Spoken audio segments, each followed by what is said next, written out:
Hey, big hello from the Tin Man. Bit of an update on some projects here. The HHO system.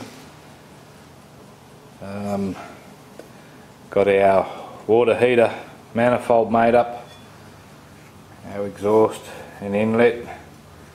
Now I know what you're thinking geek system, but not quite. Bit different inside.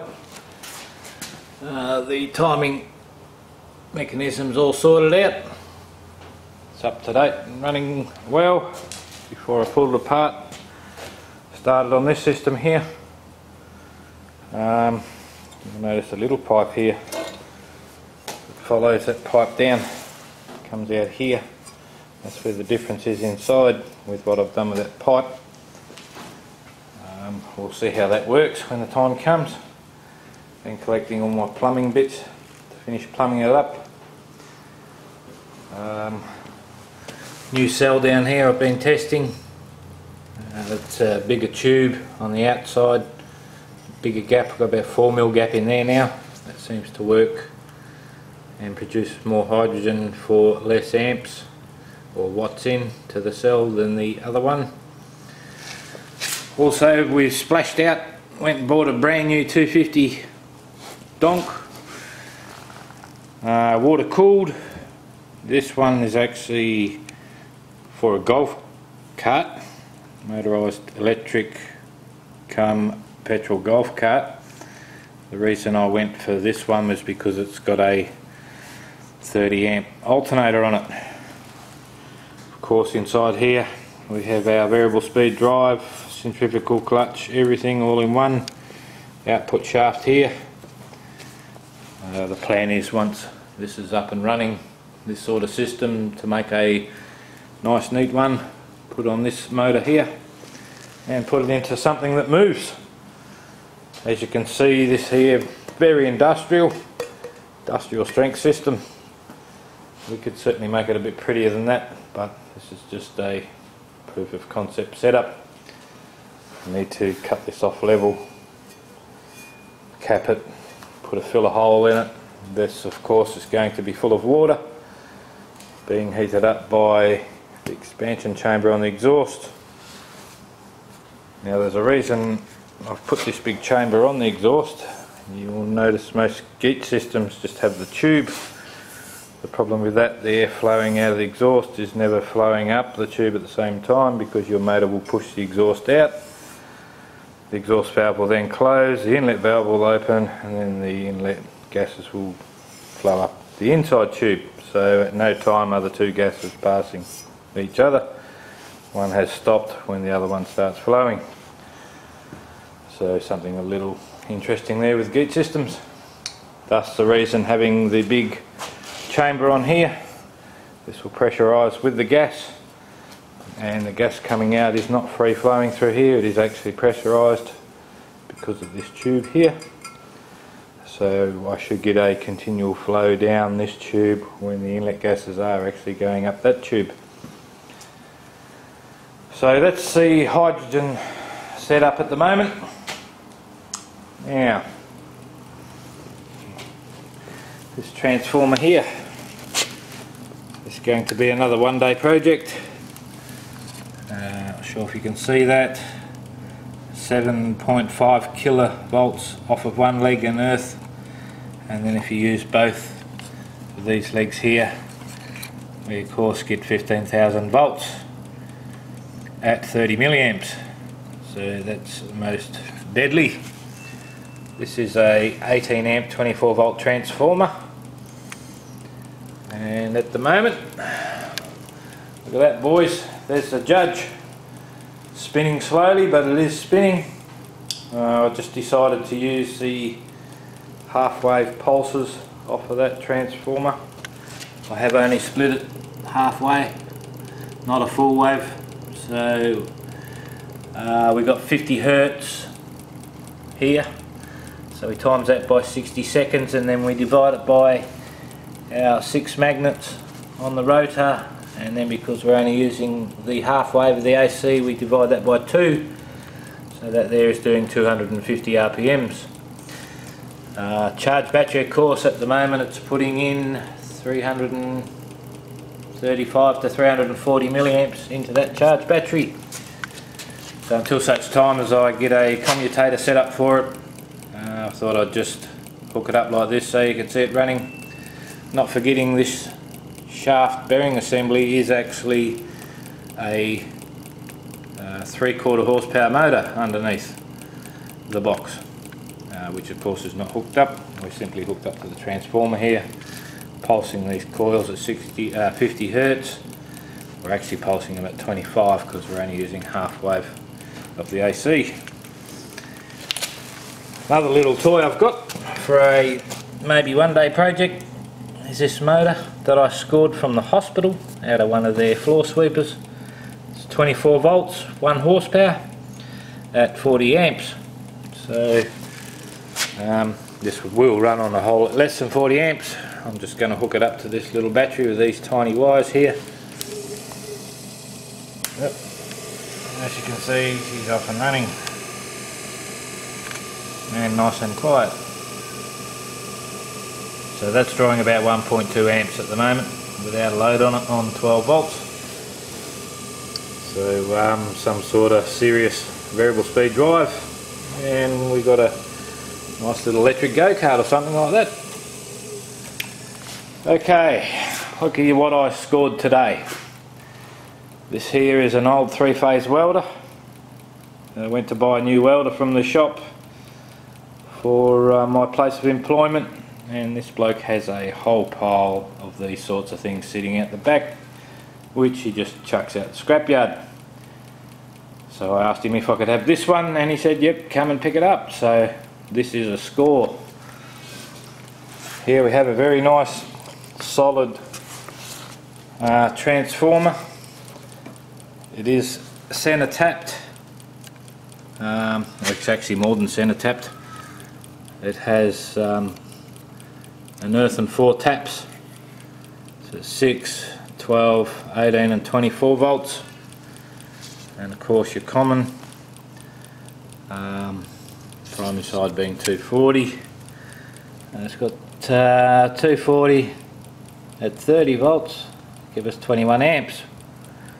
So that's a nice little transformer. Here we have some nice AC caps, a whole bunch of them, 5 of them. Now these are 30 microfarads at 660 volts. Very interesting. Also these beauties. Now just to show you something here, as you would know, these are my caps that I've been using in a lot of my projects, and these are the caps out of the welder. As you can see, much bigger than my caps. Now my caps, as you know, are their 10,000 UF at 63 volts. These ones here, 75 UF at 700 volts, and I now have 4 of them. So that's pretty fantastic, but wait, there's more. Now this is a serious capacitor, and I have 3 of these that he gave me as well. So that's my big capacitor next to that, and this is the bigger one again next to that. These are a 3-phase capacitor. Now, judging by the size of those terminals, these are actually out of a 3-phase welder. And unfortunately, the only thing I can read on here is the cap size. It says 3 by 80 UF, 550 volts each. So very small in capacity, very high in current and voltage. Another good score on this welder, these pretty little things here. These are actually 25 watt resistors. They're in their own heat sinks. I'm not sure if you can read, that top one is 47 ohms, that one's 47, the one down the bottom is What is that? That's a 47 as well. We have some smaller ones over here. That's very hard to see. 100 ohm resistors. Very handy size. Now somewhere in here, this one here is a 22 ohm resistor, all 25 watts, except for these ones are only 10 watts. Very good score there as well. Under here we have one big solid coil. Well, I don't really know what that's for, no doubt something to do with the inductance going to the caps in these blocks here. Some very serious diodes, 150 amps each they carry, and there's 12 of them all up the top here. I have our circuit board. We've got 1, 2 and 3. These are 22 ohm 5 watt resistors. Have a very serious pot here. You can see on the back has its 3 links. That there is an 8 watt pot, and it just happens to be 1.5k, so that will come in handy as well. On this side we have 1, 2, 3, 4 very large buck converter coils, and then we have 2 even bigger ones right here. They are serious coils, those ones. The flat plate you see, that is copper plate, the A wide, and that is actually the windings of the coils. No wire, just this big thick copper plate wound round. Now looking at the way they're set up, we've got 2 ends of one bridged, and they're both wound around a core that's in that shape, a rectangular core.